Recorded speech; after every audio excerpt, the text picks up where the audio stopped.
Hello everyone. My name is Yusuf, and I'm absolutely thrilled to be your host for this exciting talk show, which is a part of ABC Conclave, all about crypto. All About Crypto is world's largest crypto carnival, said to be the most prestigious conference in Dubai, scheduled on 7th and 8th of October. This extraordinary event combines gaming and esport tournaments, vibrant music festival, and captivating cosplay, attracting a diverse audience of over 20,000 plus attendees from across the globe. The talk shows are a part of pre-event activities. Today's talk show topic is blockchain beyond borders, building global bridges for innovation and adoption. Embracing this theme, we are honored to be joined by subject experts and blockchain visionaries hailing from various corners of the world: USA, UAE, India, and Singapore. The significance of our gathering lies in the undeniable impact of blockchain technology, which has surpassed geographical limitations, uniting a diverse community of innovators and adopters from every corner of the globe. This serves as a powerful testament to the transformative potential of blockchain, transcending borders and fostering collaboration on a global scale. If at any point the audience has any questions for our speakers, please feel free to write it down in the chat. We will try and take a few questions if the time permits. Without further ado, let me introduce our esteemed panelists. First up, we have Mr. Kris Bennett, also known as the blockchain beard guy with 20 plus years of IT services consulting experience. Kris is a passionate Web3 educator and architect. As a co-founder of leading blockchain education company, Kris has certified over 150,000 students in blockchain technologies. He is a prominent figure in the blockchain community, advocating for transformative change through education and innovation. We're honored to have you, Kris, at our panel today. Oh, thank you. It's an honor to be here. The honor is ours, Kris. Anyways, let's move on to our next panelist, Mr. Shailesh Kunnath. So Shailesh will be joining us in a few minutes, but a little bit about Mr. Shailesh is he's a passionate advocate for blockchain technology and a co-founder of Masary Capital, a MENA-focused VC firm. With a solid grasp of economics and financial models, Shailesh actively invests in startups across various industries, including crypto, fintech, healthcare, and more. He also brings expertise as an aircraft engineer and member of the Royal Aeronautical Society. Shailesh's diverse expertise and unwavering dedication to blockchain investments and aviation make him a valuable asset to our panel. And we are delighted to have him with us today in a few minutes. So, extremely honored to have our next panelist, meet Raj Kapoor, the founder of India Blockchain Alliance, a leading tech think tank with over 50 advisory board memberships in blockchain companies. He is a global blockchain and cryptocurrency educator and a certified Bitcoin professional. Raj is also a TEDx speaker, AI, robotics, and cyber security expert with a regular contribution to prestigious publications like Economic Times and Fortune. We're thrilled to have you, Raj, with your expertise on our panel today. Pleasure to be here. Thank you so much. The pleasure is ours, Raj. So moving on, we have our next panelist, Mr. Anndy Lian. Anndy is a dynamic business strategist in Asia with extensive experience advising various industry governments and public listed companies, an early adopter of blockchain. He's also a serial entrepreneur, best-selling author, an avid investor, and Andy's passion for blockchain and his belief in its transformative potential drives his mission to revolutionize traditional businesses. We're thrilled to have you, Andy, with your expertise and insights today. So our talk show is moderated by Zheng, a seasoned media professional with over 13 years of experience. In 2017, she founded Blockcast, a Singapore-based blockchain media and official Google news source. With a substantial subscriber base of 80,000 and a mailing list of 250,000, Blockcast has become a prominent platform in the blockchain and technology space. Jenny is not only an exceptional keynote speaker and panelist, but also a skilled moderator. Her profound understanding of media and blockchain makes her a confident and charismatic speaker on stage. We are privileged to have you, Jenny, leading our talk show today. So today we have the privilege of hosting brilliant minds from different corners of the world, each contributing unique expertise and insights to this talk show. I extend a warm welcome to each one of you to this enlightening talk show on blockchain beyond borders, building global bridges for innovation and adoption. Without further ado, I hand the reins to Jenny Zheng to steer us through this exciting journey. Over to you, Jenny.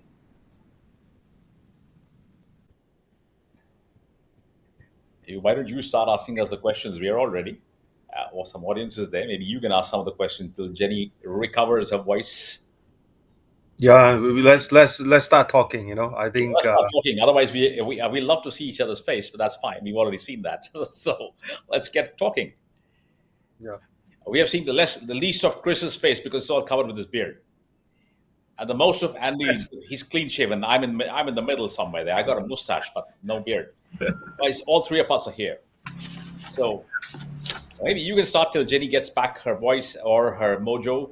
And, Yes, she's actually speaking at the moment, but there's some issue over there.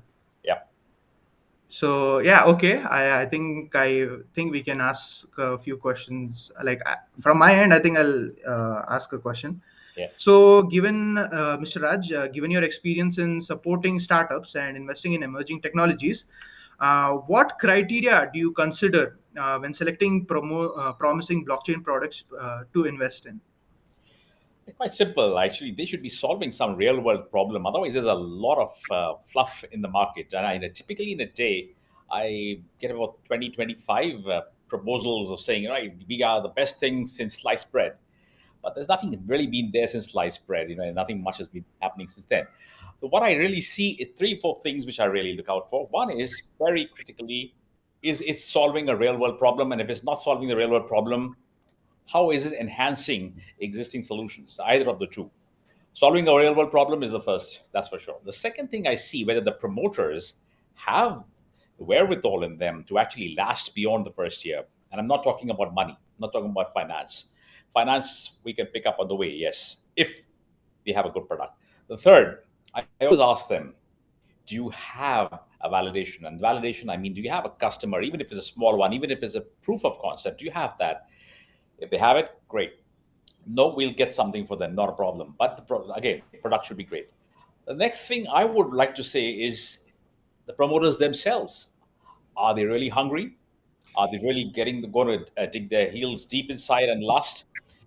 And most important, I always check whether their family and friends have funded them first before anything else. If your family friends don't trust your product, sorry guys, I'm not going to really put my money inside there either, or I'm not going to recommend it either.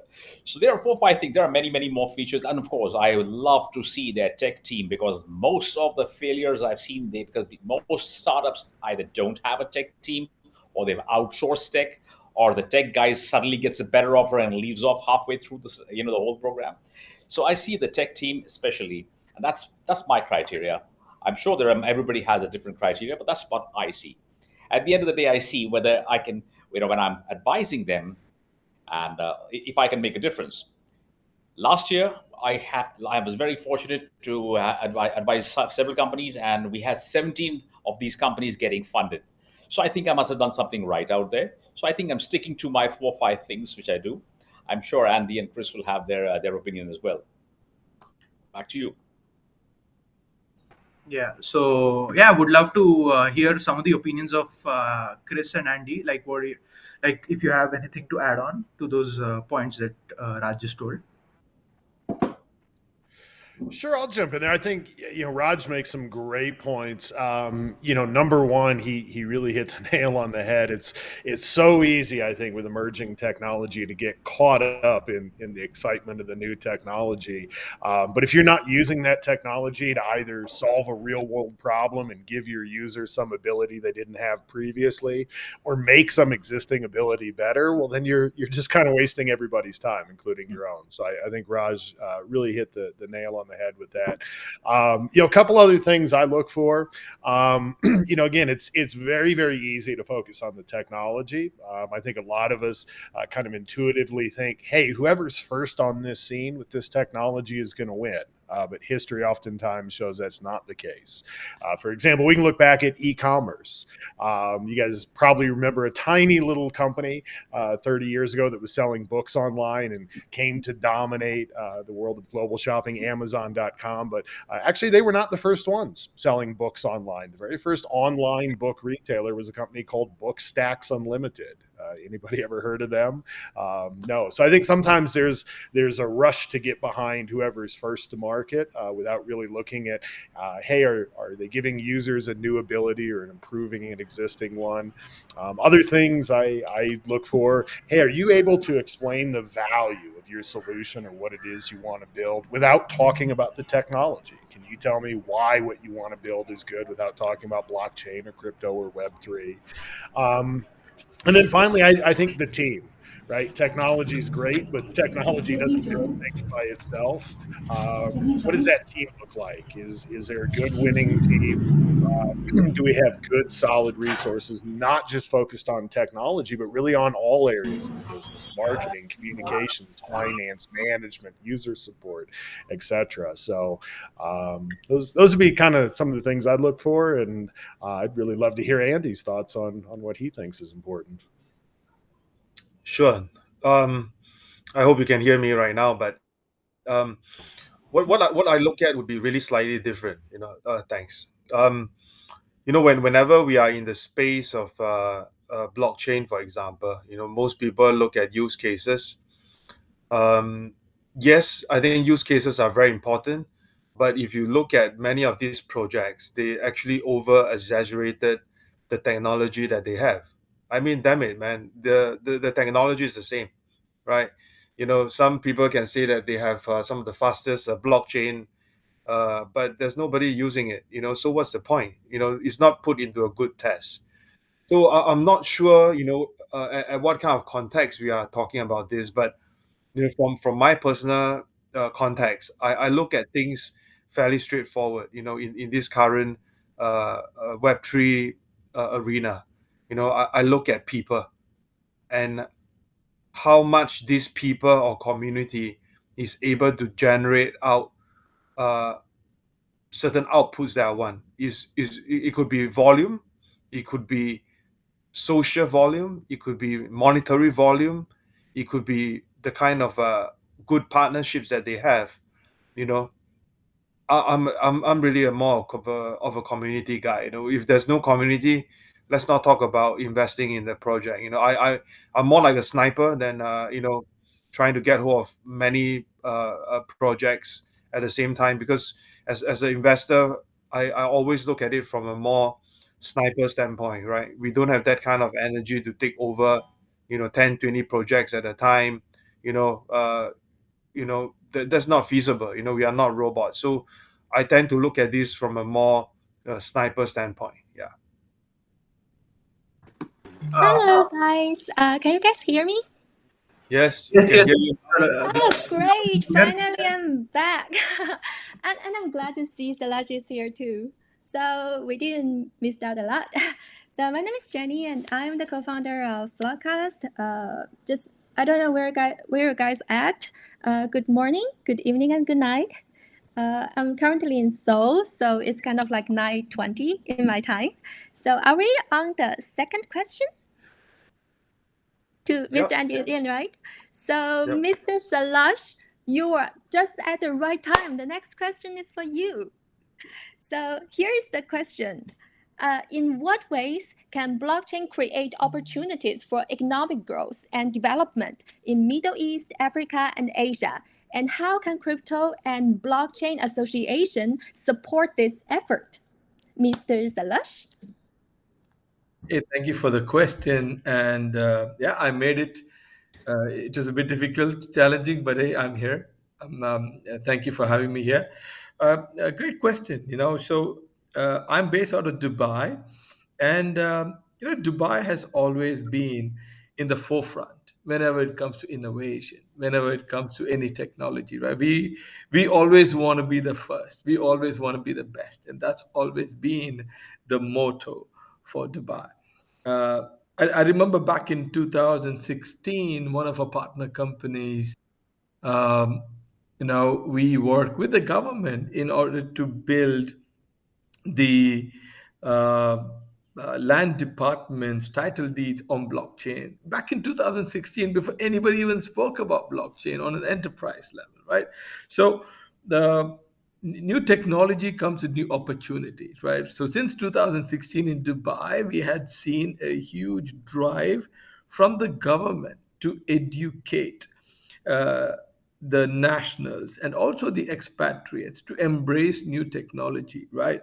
Um, and to provide solutions to the current existing technologies, using blockchain. So uh, I want to say Dubai has given tons of opportunities, and I'm super glad that you have people from different industries that's embracing blockchain, number one. But the best way would be to encourage and promote blockchain to other industries. So they see the value of blockchain, and they would start building on it as a basic infrastructure. For example, we don't ask questions such as why do we need a cloud solution or why 5G? It's become a norm. It's become a basic infrastructure need. So once we evolve into blockchain as being one of the basic infrastructures that every uh, uh, enterprise and government want to build on, then I believe the opportunities would just explode, and more and more opportunities for everybody will come about. Okay, great. And next question is for Mr. Kris Bennett. As blockchain technology matures, what do you see as the most critical next steps to promote the widespread awareness and understanding of its potential beyond borders? Mr. Kris Bennett. Yeah, that's such a great and exciting question. I think, and obviously I'm a little bit biased about this given my mission, but I think the best next step is education. Just getting people to understand what the technology is, what it's about, why it's so exciting. There's really two steps if we look at the learning journey, whether you're learning blockchain or anything else. The first thing you want to learn is, well, what is it? What is blockchain? What is crypto? How does it work? What's going on behind the scenes? But learning that what is only really important so you can learn the so what. Why does it matter? What can I do with it? What kind of change can I affect in the world? And what kind of opportunities present themselves when we use this technology? So I think that critical first step is just getting people to understand what this technology can do, what it's all about, why it's so exciting, and how it can apply to their life. We talk about this as being Web3, but we don't use that term lightly. This really is the third generation of the internet. If you think about all the change and opportunity that the internet has introduced into the world over the past few decades, we're poised to see that happen all over again. So if anybody's sitting there watching this and maybe just starting to get into the blockchain waters, I encourage you to jump right in. We need all the people we can get right now, and it's such an incredible and exciting time to be getting involved. So get yourself educated, figure out what's going on, what excites you, and go make your contribution. Make a name for yourself in the world of blockchain. We'd love to have you. Can I add something to that, Kris? Can I ask? Sure. Sure. Kris, I think education not only is important for people to understand blockchain, but I think even for the entire ecosystem, but it includes all stakeholders, including VCs, founders, everybody, because a lot of VCs don't really understand blockchain. I speak to a lot of them. Some do, some keep experts. But I think if we have a holistic ecosystem that understands blockchain, that will give it more wings. Right now, a lot of courses, etc., are actually primed at youngsters, students, people getting into this space. But I think if we don't ignore the rest of the ecosystem and get them also on board, I think we'll have a better adoption rate than we're having right now. Maybe a founder schools, a VC school for technology. I think that we've already started that in India, by the way. I work with more than 200 universities right across the country, and we put in these schools, and we do a lot of VC sessions in India and a lot of HNI sessions, making them aware of the opportunities which these technologies give us. And I think the awareness is perfect, education is perfect. Let's just bring the highway a little more now. Let's extend the highway. That's all what we need. That's my 100%. Rajan, I think you hit on a very important point that I want to call out to the rest of the audience, which is, hey, there's room in this space for everybody, right? It's not just for developers and technical folks or software engineers, right? If you're interested in economics or marketing or finance or management or human resources or investment or any other discipline, there is room for you to contribute. So I absolutely echo your thoughts, Raj. Same here. It's never too late to jump in, and the general public need education, and institutions also need to learn. And just like Mr. Shailesh has mentioned, like at very first beginning, like associations, institutions is also trying to help. And here I want to ask Mr. Anndy Lian, since you have a rich experience in working with like governments and regulatory bodies, so what are the key strategies that those like regulators can implement to create a enabling environment for those like cross-border blockchain innovation and adoption? Like, what should the government do? Like we are educating ourselves. What should they do? Sure. I think first of all, these are really big questions. So far, if you look at the regulation framework, many of these countries are not regulated, or maybe not ready for regulations, within their own country. And needless to say that, cross-border transactions and so forth would be something that they really care about, because their banks would be really upset. Their outflow of their capital and outflow of their money is something that they really really care about. So I think my really humble suggestion is to get the government themselves understand what they actually want. I just had a session with the Turkish ministry 2 weeks ago. I was in Ankara, telling them about what they could do with their current system, current database system that have more than 7,000 gigabyte of data. It is a huge set of data, and to be honest, the end conclusion is there's no need for blockchain to be there. The other thing that I really want to say is that, because I really talk to many different government and take part in different crypto bills, decentralized closed door sessions, with the government and the regulator. I tend to see a lot of these really really sales driven consultants, that are there trying to sell what they can sell, to the government, whether it's going to be to the Saudi government, or going to the Dubai government, or in Asia as well. They are overselling the whole technology that is just making things a lot more worse than what it is supposed to be.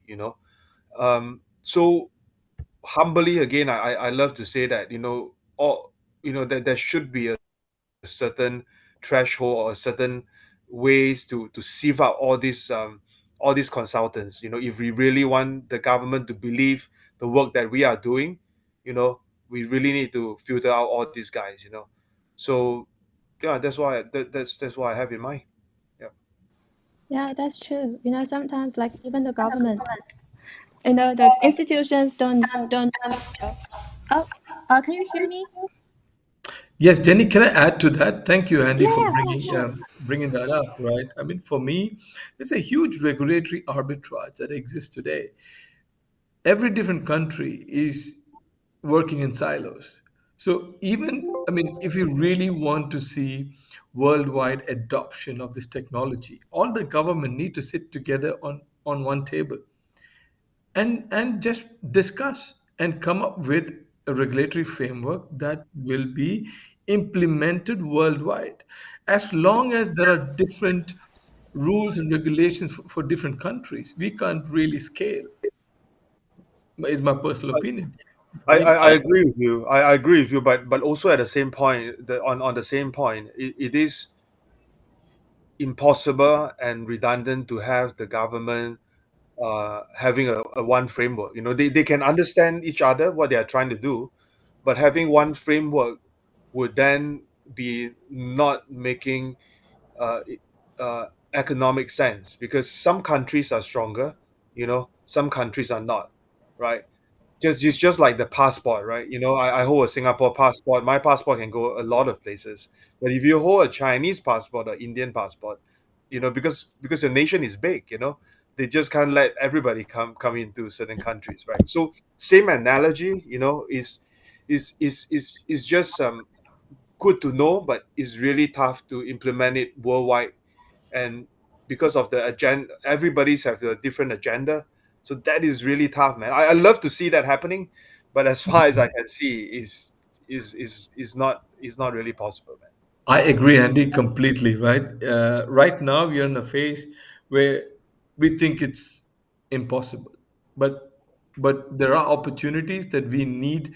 I mean, okay, I believe this to starting point. Let's start the discussions, right, and then we see where we end up. But right now, there is no possibility, there's no opportunity, or there's no passion from the government to sit down have a discussion because, right, I mean, do correct me if I'm wrong, right here.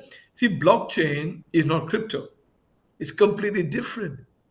And everybody, all the government mixed that up and tried to have, regulations around the cryptocurrencies, but that's got nothing to do with the underlying technology of blockchain. You see, so at least if you separate this and have one for blockchain, separate that from the cryptocurrencies, etc. But the starting point should be that there should be, a collaboration between government. I mean, look at Mika. Mika is setting everything apart. They come together, the European Union, and say, "Hey guys, this is for the European Union." So it is possible. We see that being done in Europe. Now, if it's done in Europe, we could probably get, something for Asia done as well. We could have an association, blockchain association for Asia, and then expand on that, to other parts of the world. But that's the best way to collaborate and the best way to scale, I believe, is to start the conversation. I understand, I agree with you, Andy, that right now it looks extremely difficult, but at least let's start the conversation somewhere. I think that if we are talking about blockchain adoption itself, it has already been adopted. Many places. No one is going to talk about it. If you are talking about a collective structure for cryptocurrency, that is never gonna happen because of how the money and fiat is interrelated. If you look at Euro or Mika as an example, I think they are not doing well. So that's also one reason why it's really tough to have a common currency or even a common understanding. It will happen if there could be a World War III where everything is just destroy and remake, man. I mean, that could be quite extreme. I'm sorry. Yeah, I'm sure like whenever or whatever like path we're taking, but we're definitely going there. And now comes to the most important question, and I think like many like I think most of the traders or like individual investors really care about is about the security, right? Because we hear a lot of like hacking, like rag pulls or like a lot of those stuff. So people started to lose faith. So my next question is, as blockchain adoption grows globally, what potential risks and vulnerability need to be addressed to ensure the security and integrity of the cross-border transaction? And this question is for Mr. Raj. Yeah, right. Thanks. Thanks, Jamie. Actually, it all leads out a little bit from what Andy and Shailesh was talking about. We need standards. I think the whole conversation should begin, first of all, with standards and frameworks. That could be common for a lot of countries. They don't have to be very specific. That's my take on that's my first. A second, that I think most important when you talk about security, one of the things, and I've spoken recently at the G20, and I've spoke that, and this has been taken up pretty seriously, and I hope it's actually implemented or at least talked about, is bringing about a lot more tech experts within the policy framework. When we talk policy, we talk it in all the big five-star hotels, we talk in big cities, we talk in all the great places. But frankly speaking, most of the people are none of the people, in fact, I've spoken to right now, excepting maybe very scattering few, are from the tech space. Why? Because of the same problem, the security aspect. That's where they can actually play a very big role in plugging the problems and actually giving inputs, and where the other policyholders and all stakeholders can actually play the other roles and make that very robust from a policy perspective, framework, and standards perspective. Now, coming back to the security from a tech perspective, listen, everything we talk about right from the time we enter a house and we lock our house always.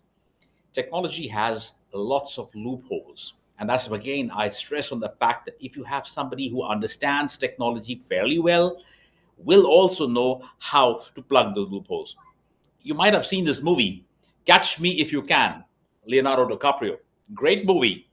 It actually resonates with exactly the situation where we are right now. If you know the system, then you know how to beat the system. If you know how to beat the system, you'll know all the loopholes of the system, and then you'll know how to plug in those loopholes. That is where we really need, and education, again, plays a very critical role here. Not just education, awareness, and also understanding the blockchain's infrastructure. A lot of us don't understand the infrastructure, and our infrastructure is pretty broken. There are a lot of places where we can find multiple loopholes. You plug in one, you'll get another leak somewhere. It's like a boat with multiple leaks right now.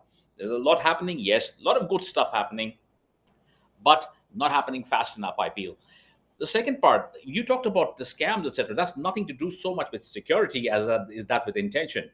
It's just like if I give you, we've got great tools. If I give you a good, if I give you a brick, you can either make a wall or you can make a bridge. You decide what you want to do with the brick. They're tools.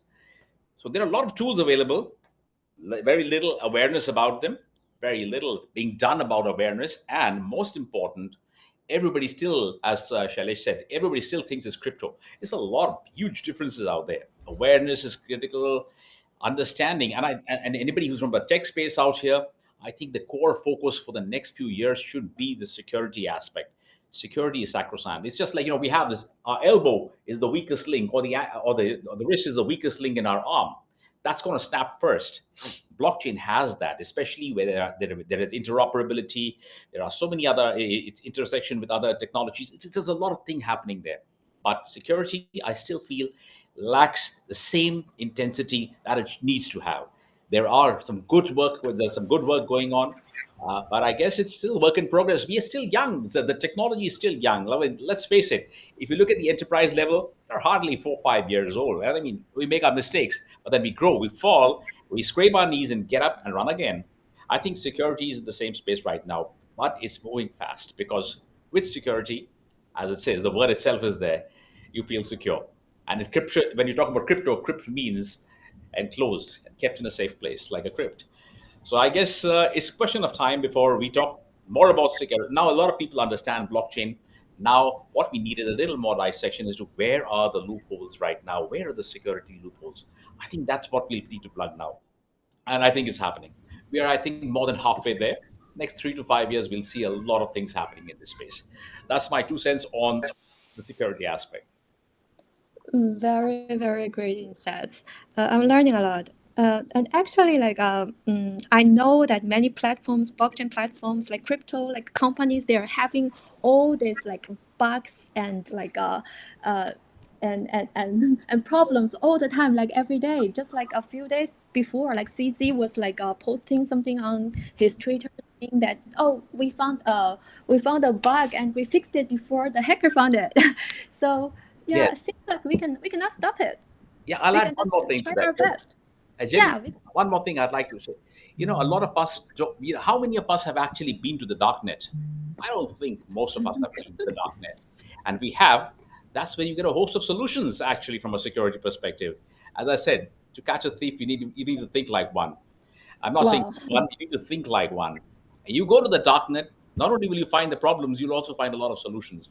There are very few people know how to use the darknet properly, and then everybody thinks the darknet is only for doing the nefarious activities and things which we should not do. But listen, guys, get inside their brain, get inside their skin, then we'll come to know exactly what they're thinking. that's something which I will always. We've done a lot of work in this. I work a lot with a lot of agencies in India from a security perspective. I do a lot of crypto forensics, for that matter, tracking and tracing crypto crime. And I tell you one thing: you get most of your solutions in the darknet. So just take a jab at it, get inside, have a little fun, walk out if you don't like it, but don't make that your default. That's my advice as well. Yeah, actually, in this industry, there are lots of white hat hackers, and all the huge the world leading platforms. They all have this bounty system, like Binance, Bybit, like OKX. They all have this bounty system. If you found something like serious problem on their platform, then you submit it to the bounty system. They will give you huge reward. Absolutely, and that's and legally you got the money, you got paid. Okay, cool. Thanks, Raj. And let's move to our next question. This question is about international partnerships and collaborations and how it can benefit all the participating parties and nations. So I will give these questions to Mr. Anndy, Lian, and Mr. Shailesh. So who want to go first? Yeah, I would go. I believe we did touch on this topic earlier, right? On what sort of collaborations is needed, and for me, on a national level, or even I believe there are alliances out there in Dubai, in the UAE. There are various alliances that's bringing the stakeholders on the right platform to discuss these collaborations, and this is key. And to take it further, you got to. I believe what Raj said is that we need to have there currently there are no tech oriented personnel in these decision makers. And let's be clear, and it's true, right? And that's a starting point, right? Sadly, the institutions, governments, they don't understand this yet, right? And they're not onboarding the tech people, the right tech people, to help them to make these collaborations. And I believe a lot of these smart minds today are not in the government sector; they're mainly in the private sector with the consultants, etc. Right, and that's other challenges. I think somebody did bring that up earlier, that the governments do listen to a lot of consultants, right? But in their team, they need to have a really good tech You know oriented. what, Shailesh, this part I may cannot agree with you. Do you know why China banned crypto? Because they got this super smart ass people in their government, and then they look at all this thing and they study and they ask the top minds, top smart people, those mathematic gold medalists, and then they say, oh, this you will your people will spend money on this instead of on RMB, so you should ban it. That's why they ban it. Right, Jenny. Because So again, coming back, crypto is not blockchain. That's the first point, right? It's completely different. This is technology. Cryptocurrency is something else, right? And that's a fundamental thing, that we all need to understand that, the spectrum is different. We're talking about a core infrastructure here, which is the blockchain, and then you have a cryptocurrency, which I completely agree. Is like Andy brought up as well. I don't think there could be a worldwide compliance regulatory framework for cryptocurrency, but for blockchain for sure. So let's make the differentiation at the start itself, and then understand that we're talking about blockchain here. And let's discuss how collaborations can be had in the blockchain sector. Jenny, what was your question again? I love to Oh, answer. so how this international cooperations and partnerships can benefit all parties. And actually, because I'm Chinese, I know it pretty well. The government really don't care about the technology if it doesn't make money, if it doesn't contribute to the GDP. They only care what is the most important, maybe the chips, the GPU, maybe the electronic car, and they can make a lot of money and tax on it. And those cryptocurrency they cannot tax on, they hate it. So it's about the partnership and collaborations, cross-border collaborations, how it can benefit everybody.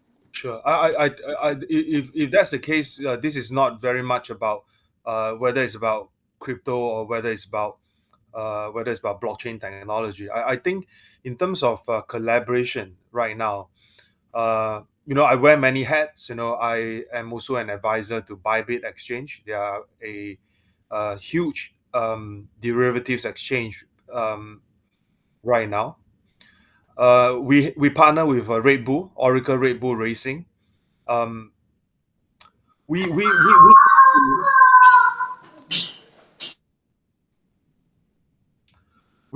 talk to Red Bull and their fans, in a very partnership manner.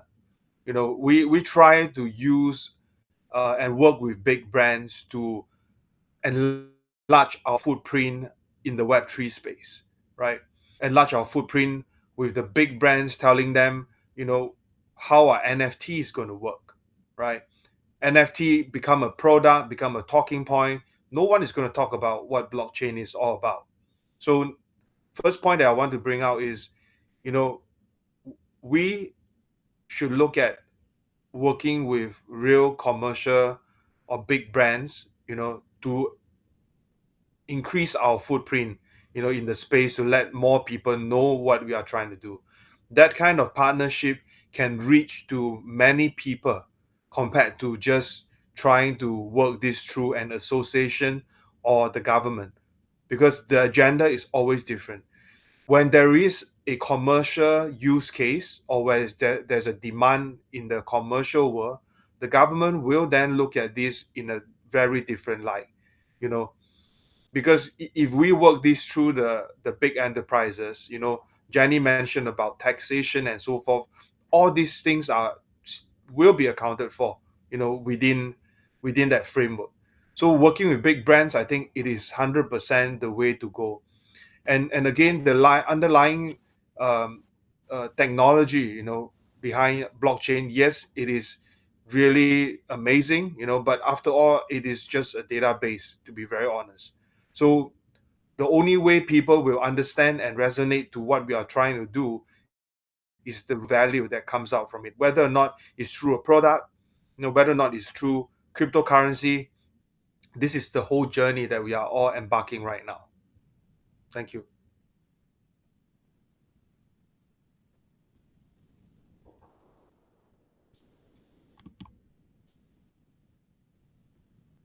Okay. Something went wrong with the system again? I think Jenny's again lost her voice. Okay. Yeah, No, but no worries. We are since fast yeah, moving to the uh, end of the session, actually. So maybe out of curiosity, maybe I should just pose a question to all three of you. Um, in your Web3 journey right now, what is the one thing that you would love to change if you have the ability to change it? Because I have a few things that I love to change it, but what what about what about all three of you? Kris, maybe you can start first, Kris. Boy, that is such a good question, and you had to call on me first, right? I don't even get time to think about it, but I would go back to something I said earlier, and I think that is, to a lot of people looking at this space, I think there's kind of an impression that, hey, if I'm going to get involved in blockchain or crypto, I've got to be someone very technical. I have to come from a background in software development. I have to understand networking and consensus and all these very complicated things going on behind the scenes. Um, and the truth is, yeah, technical people are important, but they're just one part of the overall pie. If you get a great group of engineers and they build the best product in the world, but you don't have someone good at sales and marketing go out and tell the world why what you built is so great, well, then what have you really accomplished? So, if I could wave my magic wand and change anything, I would change that perception. I would let everybody know that, hey, regardless of your background, your skill set, what you enjoy, what you want to do day to day, there's room for you here in this space, and we would love to have you.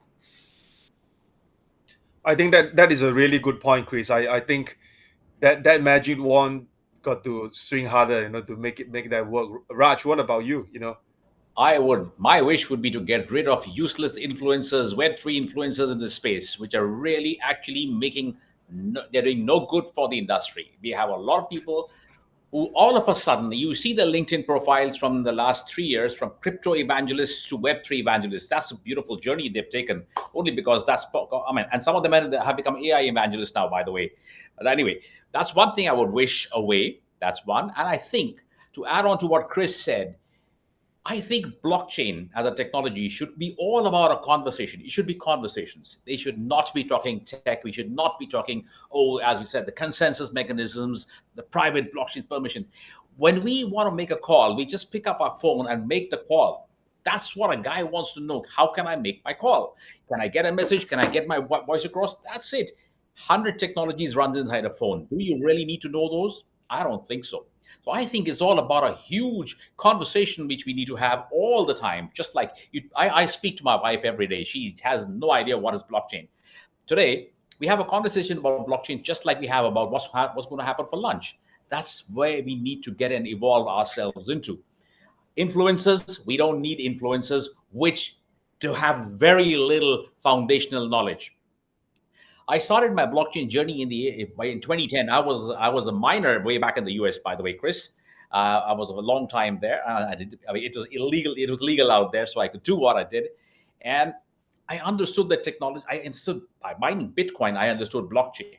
That time, the only thing which we had was Satoshi's white paper to download and start learning something from there. So I downloaded that, downloaded the footnotes from there and the footnotes from the footnotes, and that was my learning. That has been deep dive learning, and after that, I only got hands-on. I think that's what we need also. We need, instead of some influencers talking everything, we need people to really get educated and working on real life projects, or at least getting simulated projects right up to them. These are the things we need right now. What we don't need is a lot of hype. We've got a lot of hype around Web3. And if I ask most of the people in the Web3 space, can you name me the Web3 stack? 9 on 10 won't be able to name the complete tech stack of Web3. They'll talk, metaverse. Metaverse, it's AR, VR. 90% metaverses are AR, VR. Now there's some movement going on in the right space. But especially in India, 70 to 80, 90% is all AR, VR. We have very shallow knowledge in this space sometimes. We need to have a deeper dive within that space. And therefore, Web3 is amazingly great. But not knowing it well, so the magic wand would say better knowledge, better awareness, out with influencers, and in with the real good people inside who are doing it without no profit motive. I think that's very important. The profit motive never going to make Web3 fly. Nice one. Shailesh? Yeah, I couldn't agree with you guys more, right? It's especially with you, Raj, with all these influences in there, it's really hurting the system. Right? But one thing is that whenever there is money involved, there are bad players, or they always follow, right? But for me, I want to see the iPhone moment. I want to see the Napster moment. I mean, when I say Napster years ago, I mean I've been an advocate of a peer-to-peer tech from day one. In the early '90s, I'm not sure if you are how old you are, Andy. I'm not sure you are there in the '90s. But I used to use file transfer protocols, or FTPs, and that was my first journey with a peer-to-peer transaction before any of them ever spoke about it. Right? That was a proper share of value between two people. Then came Napster. They went and really centralized it, right, and brought an app. So that's a wow moment for that sector. iPhone came in and gave the wow moment for the phone. We are waiting for the wow moment in Web3. Like, I'm building something very special. Right? I'm not pitching the product, but I'm just saying that we're building a travel product. It's built on Web3, but it's not for Web3. It's for everybody. Today's problem is everybody in the Web3 community are building products for Web3. It's the same people they're targeting. No. We got to build solutions for everyone. Like, the travel solution that we are building is based on blockchain, but everybody is going to use it. So we need a product, a solution like that to come out, so people understand, like, and echo what Raj is saying. We should not be knowing we're using blockchain. We should not be knowing, I'm using an NFT, but the underlying tech is there. No problem. So once we solve all these, I think we're in a good space. And again, to what Raj and Kris said, we're still very early. It's how many years? 5 to 10 years. It's very very young. We're here, and hopefully more enterprises, more governments join in. And I'm really positive. I'm really excited for this technology, and and I'm happy to meet everybody because we are today building the internet of tomorrow. Yeah, That's Shailesh. nice. That's nice. Yeah. Oh, I can speak, right? Can you guys hear me? Yeah, we hear you now. Welcome back. Yeah, I totally agree with Shailesh. I couldn't agree with him more. The reason that we are having this like crypto talk, blockchain conference is actually weird. Have you ever heard of an internet conference, a PCP/IP conference? No, because it's just like the air you're breathing, which means we're like super early. Andy, sorry to interrupt you. Keep on going. No, I was just about to to just say I think yes, in the good old days where the BitTorrent was around, that's really a good product where peer to peer can then really examify and spread to so many different people. But for my magic wand, I still think that if I could change, I would try to find a better layer one to begin with. You know, that is something that is more practical, something that is more of a base value for everybody to build on. That magic wand, if it would ever happen, I think changing the layer one to something a lot better and palatable would actually expand our journey a lot more, right? As for we talk about money, we talk about education and so forth. I still think that the main problem for many of these companies is that they fail to make money. They fail to make real revenue out from what they are trying to build. If they are not able to churn out any revenue, this is not far away from a Ponzi scheme if they are still selling their tokens. We are still around, talking about blockchain and cryptocurrency for a reason. I think we all did well, and of course we hope that we could continue to do well in the next 5 years, right? Back to you, Jenny. Thank you. Yeah, I'm totally agree.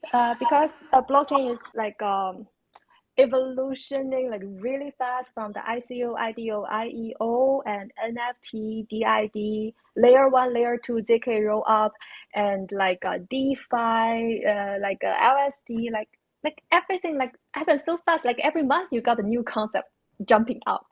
So I'm pretty sure that like we're at very baby stage, like we are having a lot of opportunities. And I have this like very last question for Mr. Kris Bennett. Uh, Blockchain has potential to revolutionize various sectors. From your experience, can you tell us the most promising industries that could be beneficial from blockchain? Boy, Jenny, that's such a great question because it's such a hard one to answer, right? How do you narrow it down to any one particular industry? Again, we look back at the internet. What industry did the internet benefit the most? Well, it kind of not only benefited all the industries that existed at the time, but look how many new ones it created. So I think if I really had to pick, probably the industry that benefits the most from all this technology is one that we don't even know about today. One that's going to emerge because of us using this technology. One of the most exciting things to me is I think there's so much opportunity for us to work together, different organizations to work together, different governments, countries, user groups, etc. But oftentimes one of the big problems we face is, okay, if we're just using centralized technology, whose technology are we going to use? If Andy and I want to partner together and work on something, that's great. But do we keep all the information in his database or mine?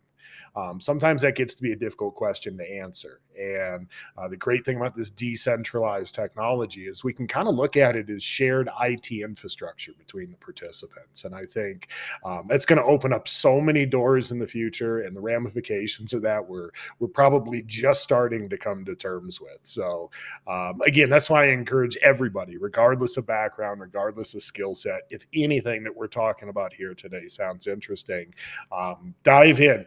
We need help. There's a tremendous amount of opportunity, and you may be the one to start a new industry that doesn't even exist today. So how cool is that?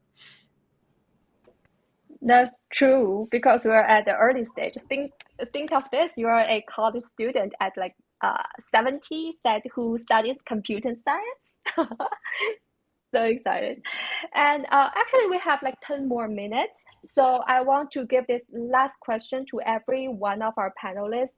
You can say like anything you want. Maybe want to focus a little bit on the future of this industry, how you see the future, like where this industry is going, like where are the opportunities for a like individual investor? What should I prepare for? So who want to go first? All right, I'll go first. Cool. Okay, future. Let's step back 10 years. How many of us used to use Google Pay to make payments 10, 15 years back? Hardly anybody. Kris is using it. Yeah, just one. Yeah, you still remain the minority if you're using it. But I'm talking about in general, very few of us were using that, because people first doubted the technology, were not very sure how money is being transacted through an app or whatever. Fast forwarded to now, almost everyone's using some form of an electronic payment, whether it's a Google Pay or it's an Apple Pay or a PayPal or whatever. It's the whole scenario has changed. There's been a paradigm shift. In the history of any technology, that's just a small little blip. Actually, if you look at the 10 years or the 12 years, it's a very little blip. We are in that blip right now. Blockchain is going to be all pervading. I see, with the government of India, for example, has got more than 90 to 95 projects on the blockchain. I'm working on about 18, 20 of them myself. So I know that there's a lot of action happening there. The government is actually a good barometer, because they move. Everybody believes that they move like an elephant. They're slow, but they move. Now, they've also taken out 3 documents on blockchain over the last 4 years. And the national strategy and what's going to happen, the blockchain road forward, etc., all by the ministries. Now, that is a movement I see. I don't see that for AI. I don't see that for IoT. I'm not seeing that for any other technology. I'm seeing it for the blockchain space. Trend. That's a trend. The trend means that's what they believe in. That's what a lot of the government is believing, that blockchain could be the silver bullet that they're really looking for. That's what they think. The third, I think Jenny said, every day there are something or the other popping up, ICO, IDO, IEO, all sorts of things. I think there are more abbreviations in blockchain than anything else. We can probably have a new lexicon out there, That's what I think. But with that's not how it should be. I think, again, I go back to what I said. It should just be a smooth, free-flowing conversation, which tells you, oh, this is how we use it. Whether it's blockchain or AI or cloud, nobody really knows and nobody really cares. It should be conversational for everybody. And that's what's going to happen even for blockchain. And he also mentioned very nicely that, yes, there should be enterprise adoption. The enterprise should believe, all right, that's something, I see something in it. What's in it for me? I think people are going to all pivot towards making enterprise see what's in it for them rather than what they see in the product for themselves. Every founder thinks that, again, I've got the best product since, again, as I said, sliced bread. It's not that. The enterprise, that's the businesses should see that. I think that's where the pivot is going to be, from perception, from positioning, from creating products which make sense and solve, as I said, the real world problems. There's a lot more going to happen, but I think the trends, and of course, we'll have the CBDCs coming up. Almost every country is going for a CBDC. Whether they work or not, we will only time will tell. The Nigerians came up with it, but they stumbled a little, but they're again correct. There's a course correction again. India is doing a pilot. A lot of them, I see even by 2030, most countries using some form of a CBDC, either their own or somewhere else. I also see a lot of fractionalization of assets going forward in the future. I see that happening in the US, right? I'm working I work very closely with a firm in USA. I'm an advisor there. We've just capped $5 billion in asset fractionalization. In India too, yesterday we did the first one. It's made some waves here. Fine. I see a lot of assets being fractionalized, not just real estate, not just gold. We are fractionalizing right now. I'm even fractionalizing whiskey casks, my liners, jet planes. Wow, I mean, some of it is just a little bit of fads, yes, but a lot of it, the world is moving towards a fractionalized database, fractionalized way of looking at things. I think fractionalization is going to be there. And finally, the economics of today are going to be the tokenomics for tomorrow. There's going to be a shift from the economics we talk about today to the tokenomics. And I'm not talking tokenomics from a crypto perspective only. I'm talking about from a serious learning point. We will need that. People will need to understand. And I think in the education space, economics will also have a supplementary subject called tokenomics. I teach at about 40 universities right now. I teach tokenomics. So I know what I'm speaking about. Everybody wants to know. Whether they apply it or not, we'll see. But it's going to be. So the shift is going to be towards tokenomics, fractionalization, and pivoting of how the products are going to be made now.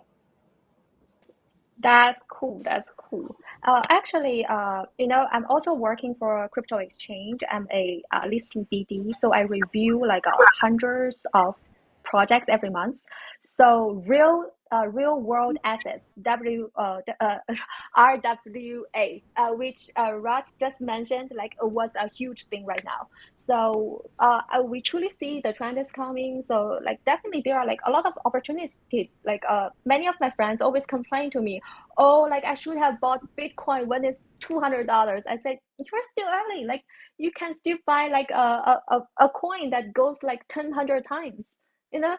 So there are always like opportunities as long as you just keep yourself like stay close to the information, stay open-minded, and don't be afraid of trying, such as the DeFi or something like new things coming out. You just go to try it. Use like maybe $20, like the BRC20 NFT came out, and then maybe you want to have a little try, and even you failed, it's only $20, but if you catch the trend, it could be 10,000 times.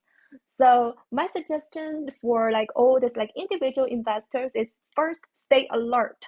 You need to like protect yourself. Like I know like many people not familiar with the decentralized wallet.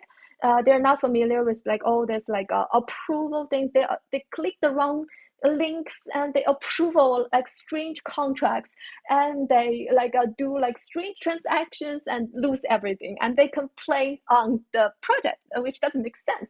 So you educate yourself and then you protect yourself, stay alert.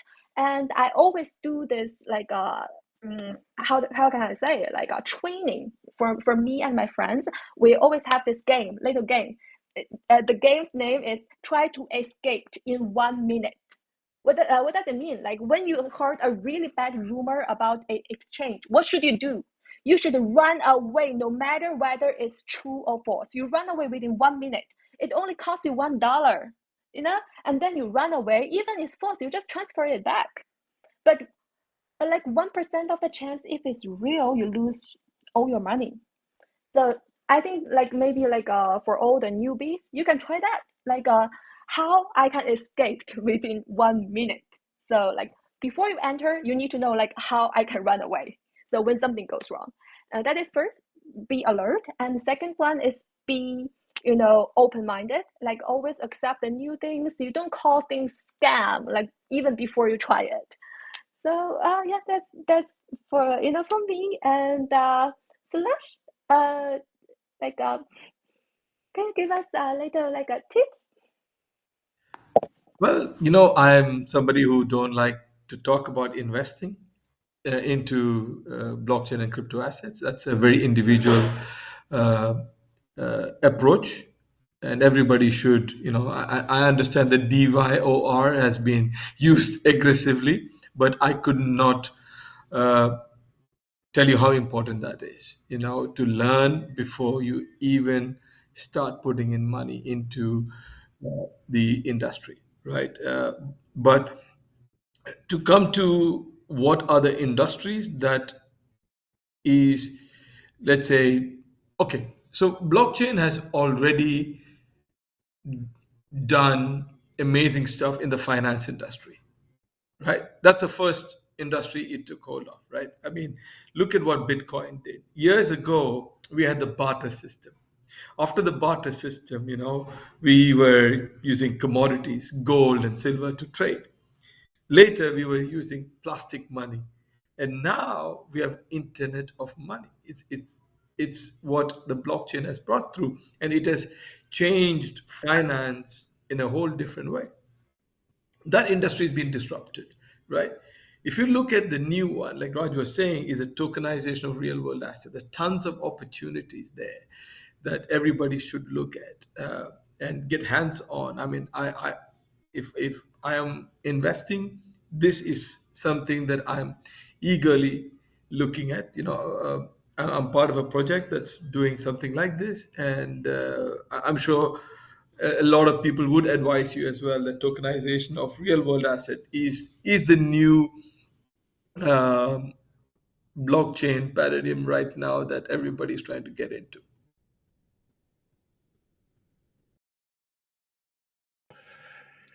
Yeah, some great thoughts there. I'll, kind of tie together what Shailesh and Raj were both saying, talking about the fractionalization of assets. I personally think there's a lot of opportunity if we look at those assets in our life where there's a big purchase price, right? The barrier to entry is pretty high, but then this is an asset that we don't get a lot of use out of. I think those are areas that are prime for disruption. So we hear all the time about the arrival of self-driving cars. And hey, you're going to go out, you're going to spend all this money for a self-driving car, and maybe it's going to take you to work in the morning and bring you home in the evening. But the other 23 hours a day, it's just sitting there, not doing anything. Areas like that in our lives, I think, are prime candidates for disruption, for this idea of fractional asset ownership and leasing. I would say to anyone looking to maybe make an investment in the future, that would be my advice. Look there. I think that's where we're going to see the most amount of disruption early on. Right, you got. I'll shift a little bit of that, from what both Shailesh and Kris have said. Actually, I'm working on probably the best investment for the Web3 sector myself, with the government of Goa in India. One of the state governments is actually, but we've signed an agreement with them to create the world's largest Web3 ecosystem and a district in India itself, right now in Goa. It's the whole project is called Web3 on the Sea. So when we talk about projects, we are going to have a lot of use cases being built here, the centers of excellence within this space, and they're all going to be in the ship, my friends. We actually put together 5 beautiful ships, which are going to be accelerators for Web3 projects. And of course, everything is going to be in this, because I think what is missing right now is a very strong, robust ecosystem. Now we'll have investors, we'll have VCs, we'll have a founder school, we're going to have a lot of things. We're going to have about, in the next 3 years, the government and we plan to have about 1,000 units in this beautiful. I stay in Goa, by the way, as you can see. It's going to have all this now. We're creating an ecosystem. I think the investment is now in the ecosystem right now, which is a bigger investment. If you look at the larger picture, if you look at the landscape, that's where we are reaching at. So it's based on a principle called live, learn, work, play. And we are making this destination from vacation to a workation destination. So we are doing a lot of work here to see. And we just signed that off 2 months back, so it's just fresh off the off the table. So that's something which is the investment which I would like to make. I'm putting some money. We got a lot of other people putting in some money in this space. More than money, I think we're actually investing in the future of a technology, not just blockchain, but other technologies that will emanate along with or work closely with blockchain. So I think that is an investment which I see as the biggest investment. It's a little deviation from all the other investments. Of course, I've already talked about the fractionalization, etc. But this is an investment I think will pay dividends not just to the ecosystem, but to the nation as well, and then maybe to the rest of the world. That's true. That's true. Very true. And thank you guys so much for coming to this discussion for the all about crypto. And we are wrapping up today. And thank you all for coming. And let's stay alert and stay open-minded. And thank you all. Thank you, Jen. Bye. Yeah, Thank you, Jenny. Thank you, Jenny. Thank you so Hey, much guys. for moderating the session. So, as we wrap up this enlightening talk show, I would like to extend my sincere gratitude to all our esteemed panelists, Kris, Bennett, Raj Kapoor, Andy, Lian, Shailesh, Kunnath, and Jenny Zheng for conducting this amazing talk show. I'd also like to apologize for the technical glitches that happened throughout the show, but you guys kept the energy going and kept the show interesting for all of us. Your valuable insights, expertise, and passion for blockchain technology have enriched this discussion and inspired us all. Your contributions have shed light on the transformative power of blockchain, fostering innovation and collaboration worldwide. I would also like to express our gratitude to all the delegates who joined us today. We hope that today's talk show has provided you with valuable knowledge, thought provoking ideas, and a deeper understanding of blockchain's potential to reshape our world. As we have limited time, I'm not sure. I would like to ask the panelists, like if you guys don't mind, I'd like to address some of the questions from the audiences. Uh, Would that be I okay? need I need to go, my friend. I have another meeting to go to, but I'm happy to answer any questions. Either they can connect on LinkedIn or write to me directly. I'll happily do so. There are a lot of questions. In fact, that is what I'm going to say. A lot of questions, but the time is out. I unfortunately really have to go to another meet. So, my guys, you'll have to let me go. I will go. So, Shailesh, Kris, great meeting you guys, and let's keep the conversation going. As I said, it's all about conversations, right? Thanks for everything, guys. I'm going to hop off now, and I'll see you some other time. I'm sure very soon. Bye bye for now. Thanks, Raj. Bye, Thank you, Raj. Raj. Bye. Bye, Raj. Bye. So, Kris and Shailesh, I'd like to ask you the same question. If you guys had time for one or two questions, if it's fine. Sure. Yeah. Okay. So, yeah, first question we have. Okay, it's for you, Kris. Just so the question goes: as a prominent Web3 educator, what are the key skills and knowledge areas you believe individuals should focus to thrive in rapidly evolving blockchain industry? So, from the audience to you, Kris, your answer.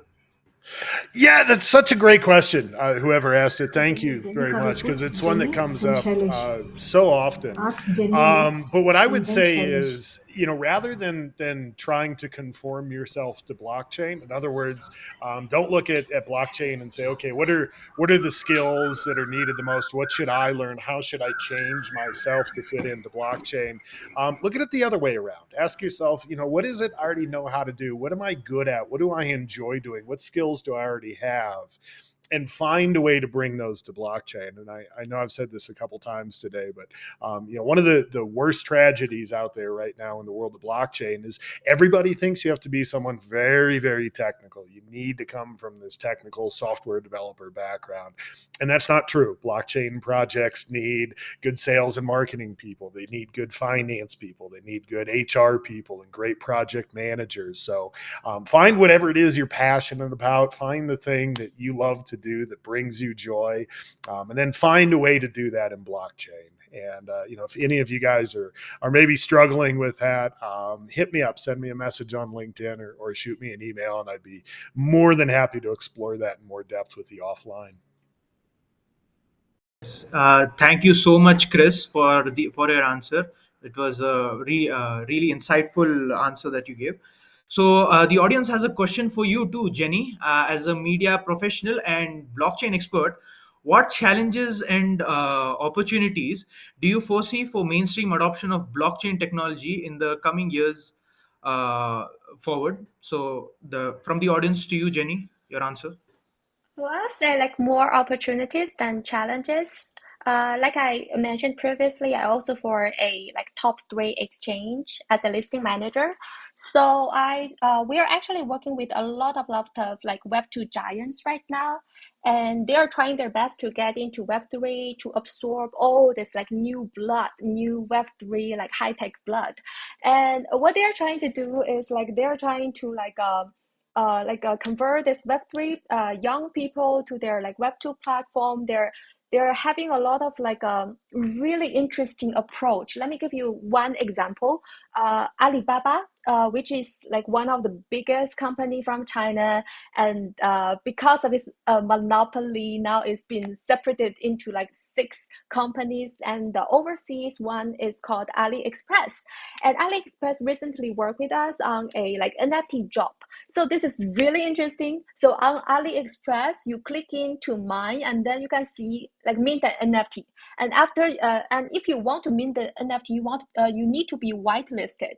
How you can be whitelisted? You need to refer 2 of your friends to register AliExpress and order some like products on AliExpress and ship to your own home. So you need to buy from a e-commerce like Web2 e-commerce website to get whitelisted for a Web3 NFT, which is super cool. So I love their ideas. And not only Alibaba is doing that, we also see Starbucks is doing their like membership card with NFT, which is super exciting.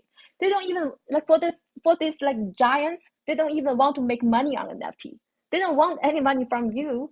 They just use NFT as a tool. So blockchain as it is, as a tool, no longer as a speculation thing. So I'm so happy to see it, because like for the first I'll say for the first 5 years of my career, crypto career, I always see people only think of like blockchain as something that you can make a quick buck. But now the world is changing. You can see a lot of people really using this as a tool because it's convenient, because it creates value. So we're actually creating value, so which means this product, or whether it's an NFT or a token, it got real value back it up. So not only Starbucks, Alibaba, Gucci is doing that, Louis Vuitton is doing that. They're collaborating with some like top artists and doing NFT, and Red Bull Racing. Just now, Andy has mentioned that. Like even the F1 champion team, they are dropping a NFT with Bybit. How cool is that? And they're not expecting to make any money. They are just doing a fan engagement, and fans love it. And they dropped it last Friday, I think. And today the price is 3 times. And so one thing, like not to ignore gaming. Like before, like people play Web3 game only, play to earn. They're not playing it. It's like a work. It's not playable. It's boring. Nobody liked that game. But now in 2023, it's play and learn, play and earn. So it's fun. It's like Web2 giants. They're getting into like Web3 games. So they're making some super fun game. And by playing that game, you can own the NFT as a souvenir, or you can use it as a character in the game and earn token. So like we are getting to a new phase of blockchain. So I'm seeing more opportunities than challenges, because we're solving it out. Thanks. Thank you so much, Jenny, for that wonderful and insightful answer. I think we'll just one last question for Shailesh. So, how do you see blockchain technology contributing to the advancement of industries like healthcare, fintech, and supply chain management? Like, and what are the key hurdles that need to be addressed for broader adoption in these sectors? The audience to you, Shailesh, your answer. Thank you so much for the question. And thanks everybody for taking the time to hear us out.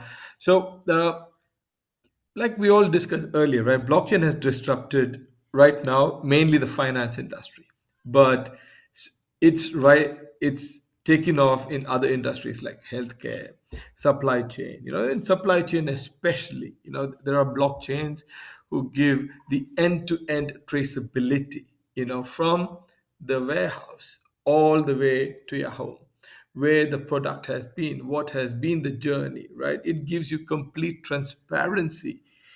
So in the supply chain industry, definitely, a lot of companies are using this, including big brands like Louis Vuitton. They have been trying to use blockchain to fix their supply chain issues. And one of the new uh, industry that the blockchain is really disrupting is travel.